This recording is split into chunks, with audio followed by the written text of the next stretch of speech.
Welcome to Southwest Florida Frontline, the platform where America's first responders, last responders, and military personnel share their stories. This is your platform to share your story, inspire others, and be heard. The views, experiences, and opinions expressed in this podcast are those of the individual speakers and do not represent the official stance of any affiliated organizations or entities. The information is for general informational purposes only and should not be taken as professional advice. We are committed to maintaining the privacy and confidentiality of all guest speakers and participants and adhere to the highest standards of ethical conduct.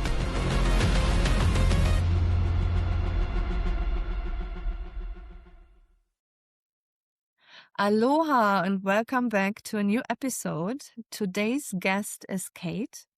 Thanks for being here, Kate. Kate is introducing very interesting observations in regards to at least a very terrible poaching case. And I want to discuss and find out if there's even more to the story. So, Kate, if you don't mind sharing a little bit how we met and what I mean when I say that there might have been a terrible poaching case that it's worth to talk about. Yeah, absolutely. So, I'm a trail ride guide. We do guided horseback rides throughout the woods, primarily in North Georgia. And you and your husband came out one day and, you were doing just what we all thought was a standard trail ride.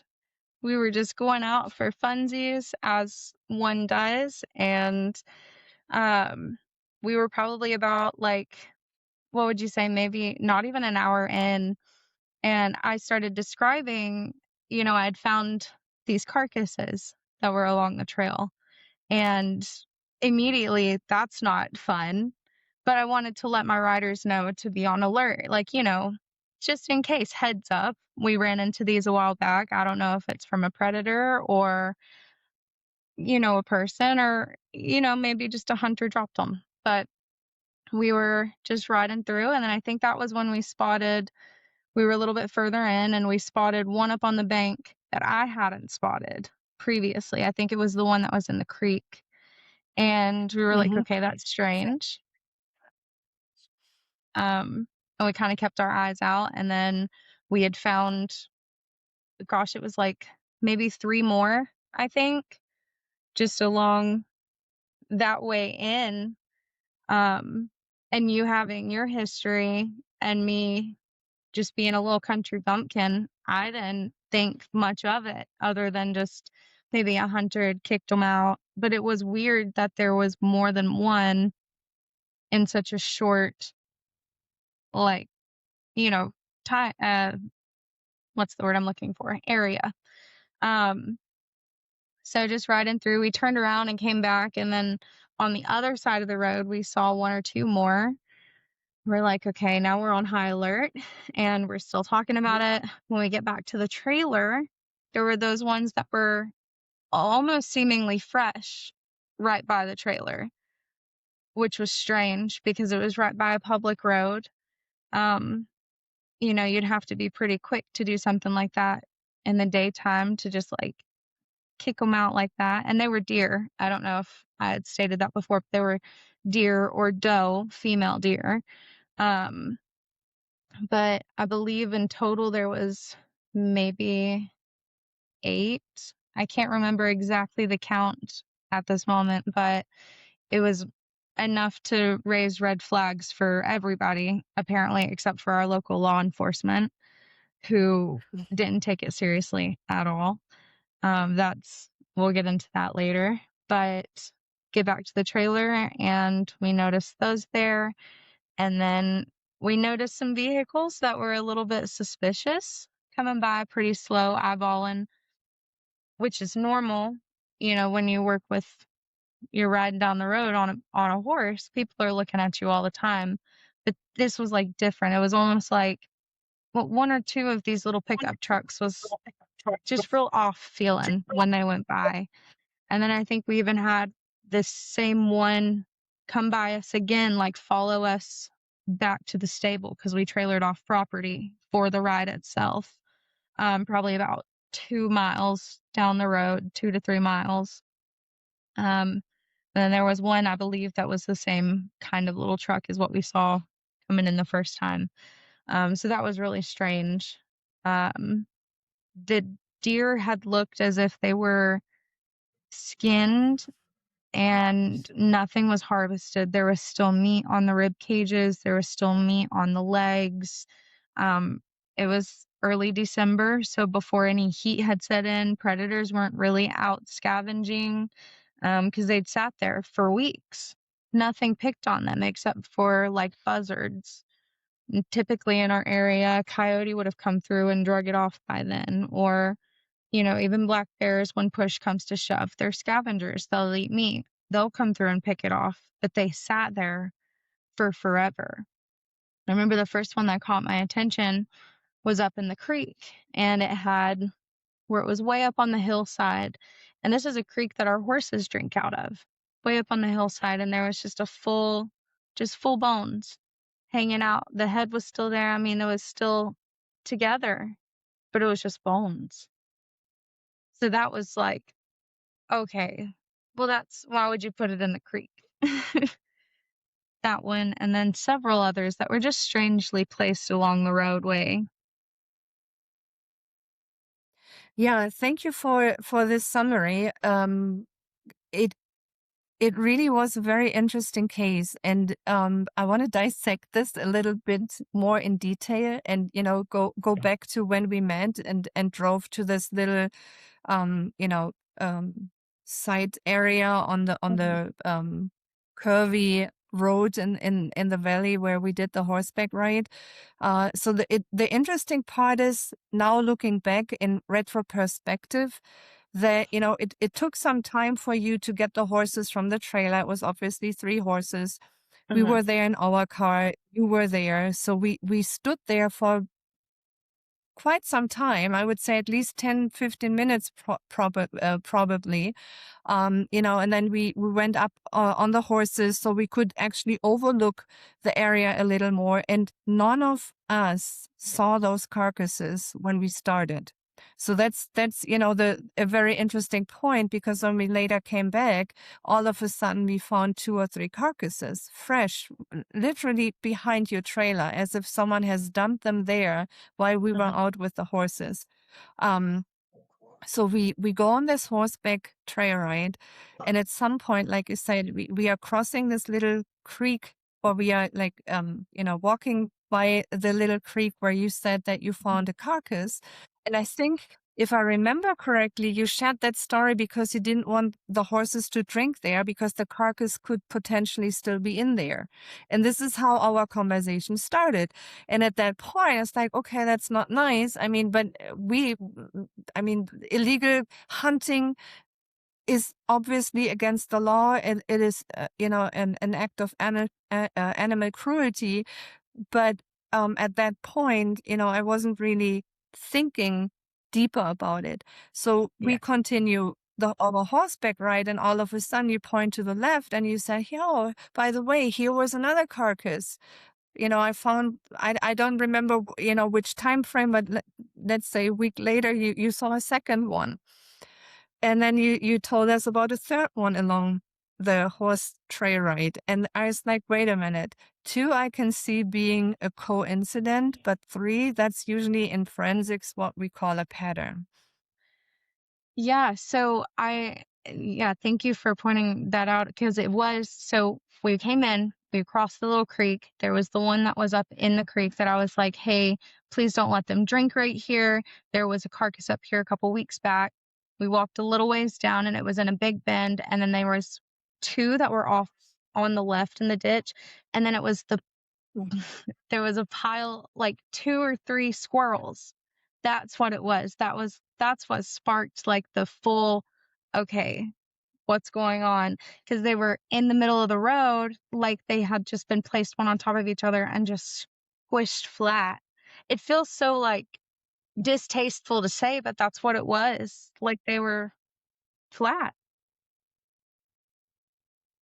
And that's And then strange. we start Yeah, and then we started talking about it because I was like, this is weird. This really sounds like a pattern. And you started describing that, they were definitely kind of like, I mean, someone used a knife and worked on those carcasses, but they weren't really, um, how do you, what you said earlier, that they didn't take the meat. What was the word again? Harvest? Is Yeah, this it the wasn't proper? harvested, Mm-hmm. and the And hide was then we were. Mhm. sorry. No, I just wanted to add that, our thought was that, if someone does illegal poaching, it's usually for the purpose to either, bring the head Mhm, home to, put it on the wall, or to at least hopefully eat the meat, or, I maybe someone has a deer in their backyard, doesn't like it and shoots one, but why mhm, would you use a knife and you literally dissect it, but then you leave everything in an area where it's very obvious that, someone came there with a car? Because I remember you told us, about like the tire marks, and it's in an area where it looked as if someone tried to push it down, like mhm, a kind of like a steep hill or something, so that, it's out of sight for everyone who's passing by. And it's a very isolated area. So, I mean, just going in there with a car is already probably, causing some kind of attention. So obviously the person who tried to who did this tried to hide what they were doing. So we started thinking about it from a forensic point of view, and just, shuffling or throwing thoughts back and forth between especially you and I. But all of mhm. a sudden, we see more, and then you bring the squirrels into the game, and now it kind of like appeared as if there's way more to the story than just illegal poaching. Um, Yeah. It's also strange because like you said, if it was, illegal poaching, you would typically, you'd harvest the meat. At least up here for us, when you hunt, you use the animal for everything that it's got. Mhm. You're not just killing aimlessly or mutilating them. Like you said too, if you've got deer in your yard, you know, maybe some people might try to shoot them to get rid of them, whatever, floats their boat. But again, why would it be mutilated? It was like their legs were cut at the joint, like at the knee. Their hide was lying beside them. Their heads were detached and they were doe. If you're hunting, I feel like in the wintertime, if you're hunting, a doe is not necessarily what you would go for because it's not the bigger game. You would want to go Uh-huh. for a buck that's got more meat on its bones rather than like a young doe. So that was really interesting aspect. And then again, the squirrels, like there were just three, and they still like had their fur. They were just squished. And three squirrels don't just by happen chance manage to get ran over on top of each other. That's just not a thing that happens in any world. No, no, there was a lot of circumstantial evidence that someone, killed those squirrels, put them in a Mhm. pile, and then drove over them with a car and just left them there. But Right. I mean, there was also circumstantial evidence, that it made it appear as if these were dumping zones, but that was not where the deer was actually killed, or where the mutilation or the dissection took place. So obviously someone put effort in bringing the deer carcasses along that dirt road in the mountains to dispose of them and try to hide the carcasses. So Mhm. the question is, why would someone do that? And then again, it wasn't one, it wasn't two. At that point, when we started talking about it, it was three, but then we found so much more just on our trail ride. Mhm. So that in the end, I think we had, if I remember correctly, I have to go back into my notes and the images that you and we took. Wasn't it like a total of like 10 or 12 over Mhm. a very short period of time during the winter? Yeah, and a couple of them were just rib cages and heads. Like the ones that were at the trailer, there was like the pile of hide beside them, but there looked to Mhm. be like the blood on the rocks was still red. It still had color to it. It wasn't brown yet. So that was very alarming, just in the time that we got off the trailer and left. And well, I can't remember if it was a 2-hour or a 3-hour trail that we had done, It but was 3. regardless, yeah, and regardless, that time for that to have happened and like in broad daylight, and the other ones were like kicked down banks, or they seemed to have been kicked downhill. Like the ones that we had seen together, I hadn't seen until we were on the right side of the road and we were able to look down in the ravines. And we could only see them because we sat high on the horses, you know. So if someone just parks there with a car, you wouldn't see them. If someone just walks by, like with a dog or something, they would probably not have seen them. So obviously, whoever, you know, disposed of those carcasses didn't want them to be seen. And then, like you said, it appeared to us that those carcasses next to the trailer when we came back were fresh. There was blood, not enough blood to make this the scene where this all happened, but enough blood to know that the deer was just killed and then disposed of there. And who would do that right next to the trailer? I remember there was like a little bit of the leaves and everything over it, but it was still clearly visible, and we had those vultures that were feeding on it. So, you know, everything was, I mean, that was kind of more obvious than the however many it was on our trail ride, that, you know, so I felt like this is more obvious. So that person, assuming it's one person, because I mean, how high are the odds that 2 people would do the same thing at the same time? So that person now either, you know, wanted to drop them off there and got disturbed by us coming back and didn't really put effort into hiding it, or that person changed his or her MO, which then also tells us that, you know, there's some kind of change in how they feel and think about what they were doing. Southwest Florida Frontline, live from the Sunshine State. So, and then when we came back to the trailer on the horses, when we found the new carcasses, it appeared as if the MO of the person who had dumped all the carcasses had changed. Because this time they were directly next to the trailer. They weren't really hidden. So the question is, you know, what happened and why did the MO change? Was the person in a rush, maybe, you know, trying to dispose of them? Because that was a good spot where you could just park on the right, go a little bit, you know, forest, and just dump them again if you're in a rush or anything. And maybe that person heard us coming back and got interrupted. You know, I mean, the question is, why would you do that? Because it was so obvious for us to come back and see those carcasses. And then we had a situation where a specific truck was passing by, I think 2 or 3 times. So you noticed the truck, we noticed it, and the person was obviously looking at us. And, we all got this creepy feeling as if this somehow is connected. It was just very, very weird. And I mean, either way, whether this is just a very cruel, terrible case of poaching, or if, I don't know, something more is behind, you know, why someone would do that. Because the question is, why would someone do that and not harvest the carcass or not harvest the deer? You know, what is the purpose? Is someone just trying to figure out how to use a specific knife, or is someone angry and releasing anger on the deer? I mean, what is the motivation that someone does that?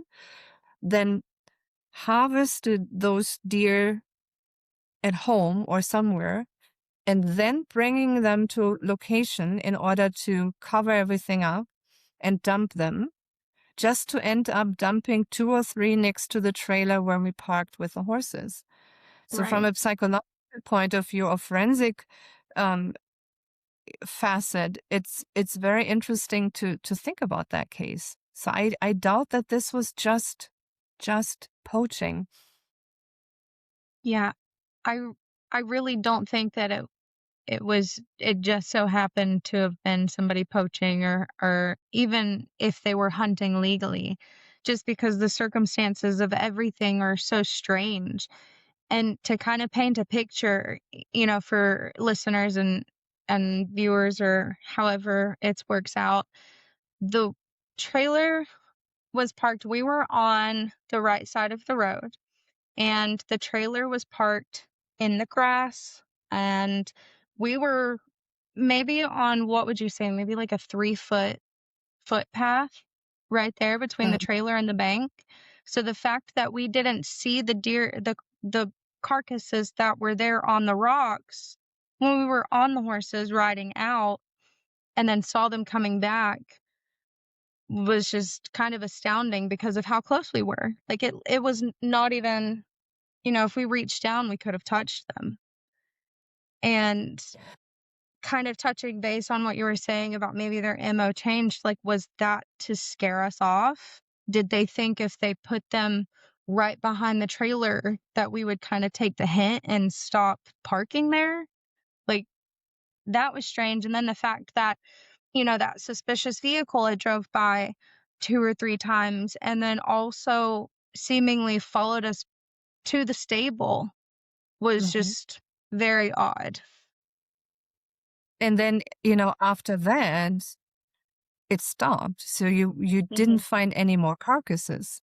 That's another No. interesting thing that we have to factor in, when we stay with this potential theory that the person who followed us and drove by twice is the one who might have been involved, or might have been someone who has been involved in this. It was just a lot of things that didn't make sense, and that, you cannot just explain with this was coincidence. And also, the whole motivation behind and why someone would do that doesn't make sense either. So it's a very, very interesting case. And you ended up reporting this to law enforcement, correct? Because, we Yes. thought that this is the pattern and we have to report it, because it doesn't make sense that someone shoots. We don't even know if they got shot, but, kills 2 handful of deer during a very short period during the winter. I can't believe that this would have been legal hunting. And if this is poaching, we have to report it. And if this might even be the beginning of something else terrible, where someone is just preying on deer and practicing on deer, because, in the future they might have other intentions, we have to report this. So you did this, and then what happened then? Oh, that's fun. Yeah. So I went to the city police first, because we have 2 police. We have city police and county. And the county just so happens to be like where they all reside, is in the jailhouse, which is not too far from our city police station. Well, the city police, they seemed very concerned. However, it was out of city limits, so it was out of their, realms of having any possible thing to do with it. So they recommended me to go to the county.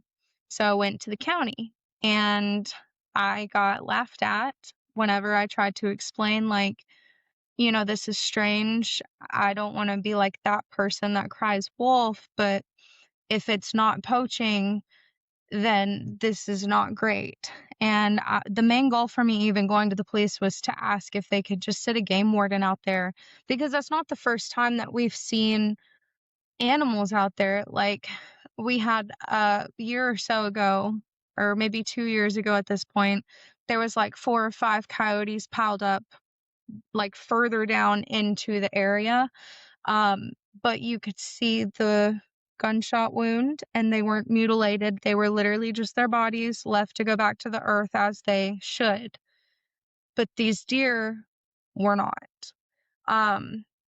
So when I tried explaining it to them, I'm like, I know people dump animals, and that's no problem. I mean, it is, but it isn't. But the deer are taken apart, like they're mutilated. They're not harvested. They're just hanging out. They didn't take me seriously. They left. And when I just asked for a game warden, they said that I could contact the Department of Natural Resources for my my state and my county, and then they would have to handle it from there. Not that they would contact them, but that I would have to contact them. So I tried contacting them and nothing. I'd left voicemail. I did speak with one lady who gave me an email, and I sent an email, and then I never heard back. So And just to, explain that also to our listeners, we had run this case or explained this case also to a previous New York City police officer, and he shared our opinion that this is very suspicious. And, when you work in forensics, when you work in law enforcement, I mean, you just sometimes get a gut feeling for certain things. And then on top, you had the same gut feeling. I mean, we observed something that is not rationally explainable. And it happens in an area where people ride their horses, where people walk their dog, and it's still very isolated. So you do not want to run into someone who is willing to, do cruel things to animals, or who maybe has any kind of anger potential or aggressive potential. Because if they do it, to a deer, I mean, what has to happen for them to potentially do it to someone who witnessed them dumping those carcasses, or so it's also that we fear that people who walk there, or you being there on your horse, you might potentially get yourself into a dangerous situation. So we just felt like it's the right thing to report it, and we supported you and kind of like pushed you to report it. And it's so very unfortunate that no one really reacted on it. Yeah. I think too, because it is such a small town, unfortunately, we have a lot of drug use, and we have a lot of homeless people, and we have a lot of like the stereotypical like redneck backwoods town nonsense. So I do understand how they could have like just thought maybe I was fibbing, or I don't know. I say I could understand it, but truthfully, I can't, because I feel like if somebody had came to me and I was a law enforcement officer and they were telling me that there's a bunch of deer carcasses out here mutilated, I feel like I would want to put somebody out there, because not only is it deer, but like with all the industrialization that we have already going on in our town and around our town, we got to protect the wildlife. I feel like I'm like the Lorax advocating for these guys. Yeah. But it's wrong. Why would you do that? What kind of psycho does that? Exactly. And just thinking further, and I'm not saying that this is the case here, but I mean, people who do terrible things to other human beings oftentimes start with animal cruelty, practicing on animals.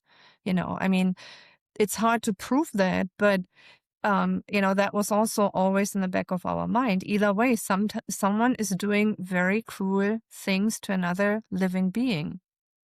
Yeah. And again, I mean, we had like in the end, like 10 or 12, and over a period of a couple of weeks.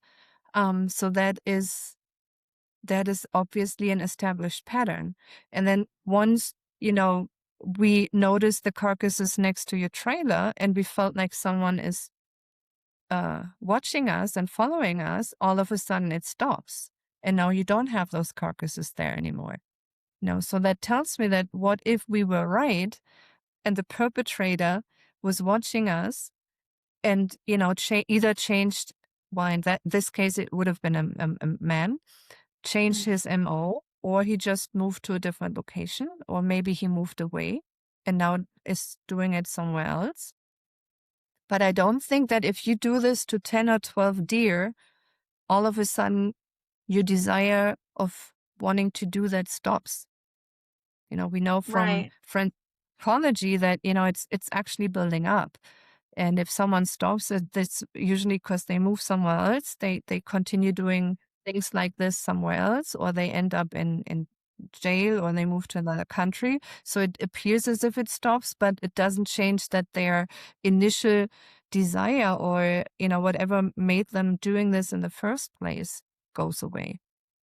And even if it wasn't a desire, even if that person just wanted to practice something, what was the purpose?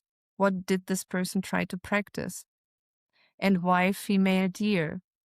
What it's just, very, very interesting, fascinating case. Unfortunately, we will never find out. And I am very, thankful that you stood your ground and you still try to, get a game warden out to investigate this further.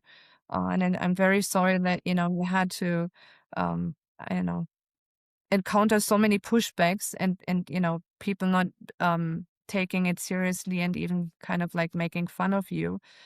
But I mean, if no one has civil courage, then no one speaks up for those deer. And in the end, it's at least a terrible case of animal cruelty or even poaching. But do you still feel safe in your area, or do you always have this now in the back of your mind? So it is in the back of my mind. Like anytime, so I went out like a couple of weeks after, it couldn't have been more than 3 weeks after our ride, and they were all in the same spot. Nothing had been moved, nothing had been added. So I like to think that maybe there was a game warden out there for a couple days and it could have spooked the person. But then again, also, you kind of have to face the facts. Like there was a couple of strange cars and then all of a sudden there's no more. That's kind of odd. Like it's not circumstantial. I really don't think that that was circumstantial at all. I do definitely, keep a look over my shoulder anytime I'm out there. I keep an ear out for vehicles and people walking. You come up on people all the time. Um, kind of, circling back to how we were talking earlier about somebody like with a temper that could do something like this. There's a lot of times where when I'm out riding, for those of y'all that may not know, horses have the right of way in the state of Georgia, and I'm pretty sure in most states, animals have the right of way. So, like, when you're on a one-lane dirt road that's supposed to be 5 miles per hour, and you're just having a good old time getting up with your pony, and then you meet with a truck or a Jeep or a car, and you almost have a head-on-head collision, sometimes not nice words are exchanged. And, again, back to like the temper thing, I would hate to come up on somebody out there and they get offended that I spoke my piece and told them to slow down. And then, how arguments can escalate as they do. And then, Lord forbid, something happens. Because again, with them being like female deer, you do hear a lot about people who commit crimes do start out on smaller animals, and unfortunately, a lot of crimes against women are, like they like to try and cut them up and dissect and see how parts work. And that's just what it really felt like with these deer, was like maybe somebody was practicing with the doe, because they're on average probably about 120 pounds, 150 if you get a big chunk. So like a chunky one. So like that right there is in itself is a young woman.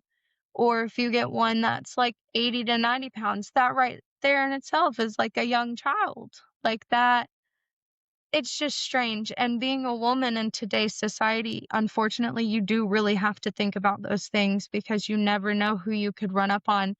It could be a beautiful sunny day and you're just out hanging out with your pony, and next thing you know, you could be fighting for your life in the middle of the forest. And that's just, I'm afraid, the blank reality of what it could be or could happen. And I hope we are so wrong with those thoughts. But I mean, we still cannot deny that someone sat there and decided to kill a female deer, and not just once, like at least 10 or 12 times, and not Yeah. on the same day. So, it happened again and again and again over the course of a few weeks. And you said earlier that you have like a large homeless population there, and it would make sense if someone does this to harvest and to just have some meat so that they can, Right. nurture, or feed themselves. But that is clearly not what happened. Then, it perhaps even understandable if someone would collect the head, or even the skin, the hive for something. But that was all there. It really looked as if someone wanted to use the knife for no other purpose than using a knife, and then try to dispose of the body. And the question is, why would someone do that? It's in the end, someone took the life of a larger animal just to practice with a knife. So the question is, for what reason? It also didn't look as if someone used the knife to stab the deer. So we couldn't see any, marks on the deer that appeared as if the deer was like a stabbing victim or someone just had aggression towards the deer. It really looked as if someone used the knife to properly dissect the hive off, the head off, but then didn't use anything of that at all and just dumped it. So it wasn't for the purpose of gaining something from the deer, except maybe the experience of using the knife. And that by itself is raising, so many red flags, because you cannot explain that with normal human behavior. Someone who has empathy or someone who is obeying our laws wouldn't do illegal hunting to begin with, except maybe in a situation where they, have to do that in order to survive because the meat is feeding them during the winter or something, or even using the hive to warm themselves or whatever. But that wasn't the case. And again, you had single cases over the course of a couple of weeks in an area of I don't know how many square miles, but it wasn't much, and in a very isolated area, and that person put effort in so that that crime doesn't get discovered. And all that tells us something about the psychology and the motivation of the person who did this. And that, again, like I said, raises a lot of red flags. And we all had a bad gut feeling on top of that. And, evolution gave us our gut feeling for a reason, to warn us so that we don't get into dangerous, life-threatening situation. So it's either way. I mean, this case is interesting. Unfortunately, we will never find out. I so hope we are wrong with being overly cautious. But I think everyone who has normal ethical and moral values and some empathy will agree with us that this is a very, very suspicious, weird case. And it doesn't seem like there's, something good coming from it. So I'm just glad that, it stopped. I want to believe that means that person will never do that again. But I mean, statistics and experience, usually show us that if someone starts with things like that, they will probably build up on it. Yeah, Yeah. I apologize. I was just gonna say it's really uncomforting, especially considering like it is such a tight-knit community up here. Like almost everybody knows everybody, and where we're at in North Georgia is it's very tourism based. So it is very likely that they could have been just up for vacation and happened to go home, like you said, or maybe they just drove from a couple hours away because they knew, maybe they didn't know anybody in this town and figured that they would be safe to do something like that here.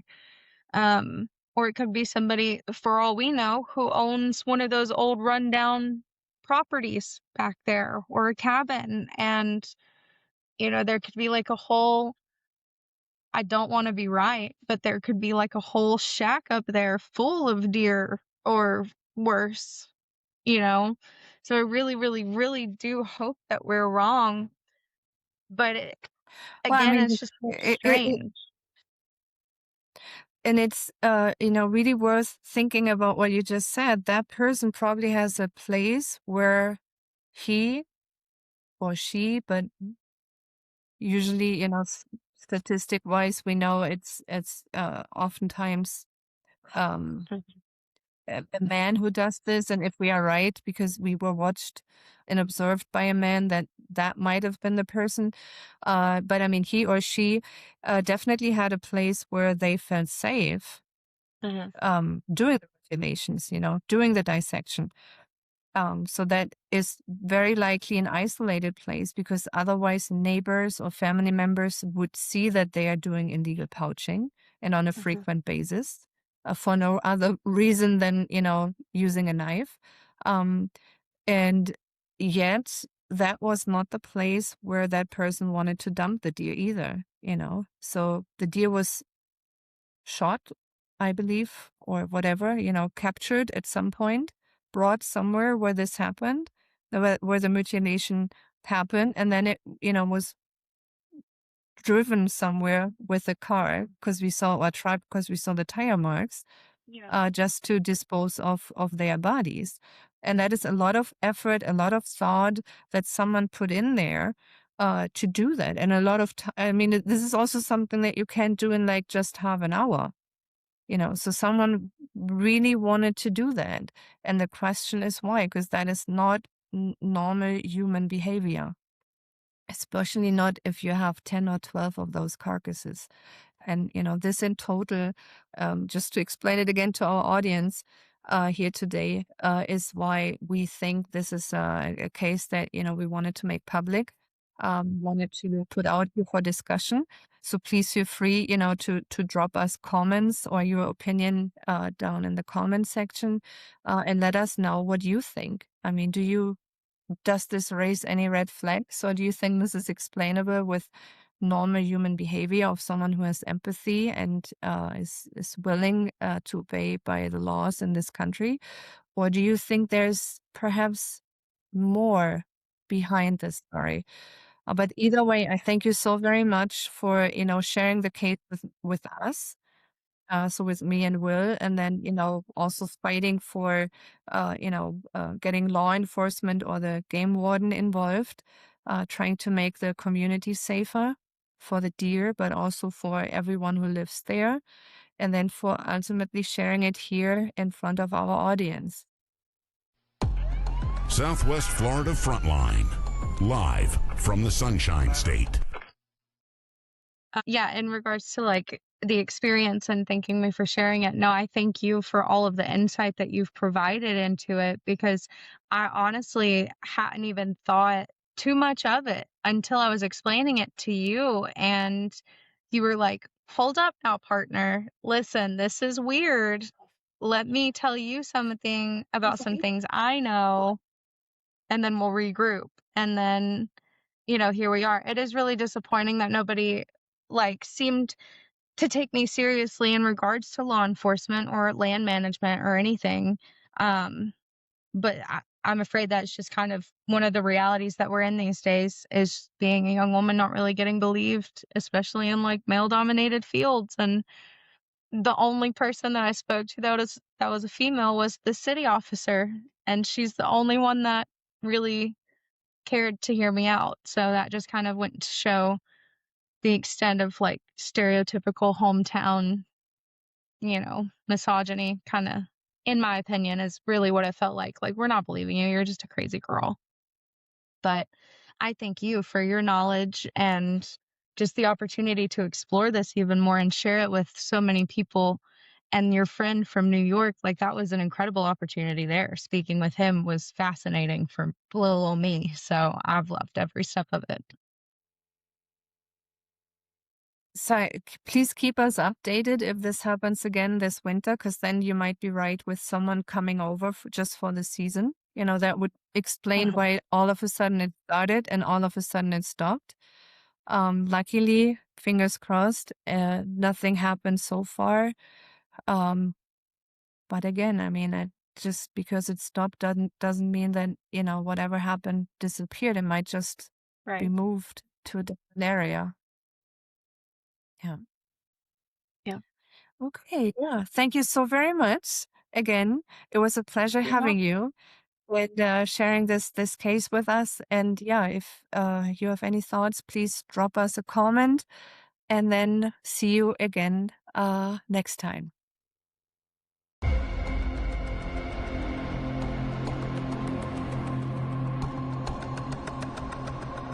Your story matters. Reach out to us at swflfrontline@gmail.com.